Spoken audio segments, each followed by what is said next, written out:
अऊज़ु बिल्लाहि मिनश्शैतानिर्रजीम बिस्मिल्लाहिर्रहमानिर्रहीम अल्लाहुम्मा सल्ली अला मोहम्मद। अस्सलामु अलैकुम वरहमतुल्लाहि वबरकातुहू। आइए एक दूसरे के लिए हम सदका जारिया बनते हैं। नबी अकरम सल्लल्लाहु अलैहि वसल्लम की फरमाई हुई बातों को हम एक दूसरे से शेयर करते हैं और अपने लिए सदका जारिया का मौका बनाते हैं। आका सल्लल्लाहु अलैहि वसल्लम ने हमें ज़िंदगी की बहुत आसान सूरतें बताई हैं।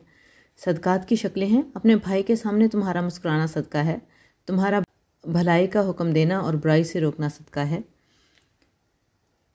भटक जाने वाली जगह में किसी को रास्ता दिखाना सदका है, पत्थर कांटा और हड्डी को रास्ते से हटाना सदका है, अपने डोल से भाई के डोल में पानी डालना तुम्हारे लिए सदका है, सवाब की नीयत से अपने अहल व अयाल पर खर्च करना भी सदका है, अच्छी बात मुंह से निकालना भी एक सदका है, हर कदम जो नमाज के लिए उठता है वो भी सदका है, सबसे अफजल सदका आपस में सुलह करवाना है, हर मिलने वाले शख्स को सलाम करना भी सदका है।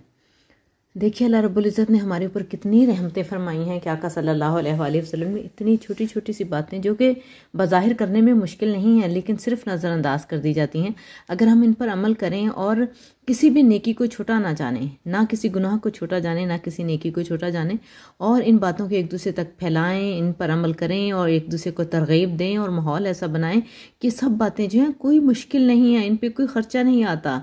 ये ऐसा सदका है जिसके लिए जेब पर कोई बोझ नहीं पड़ता।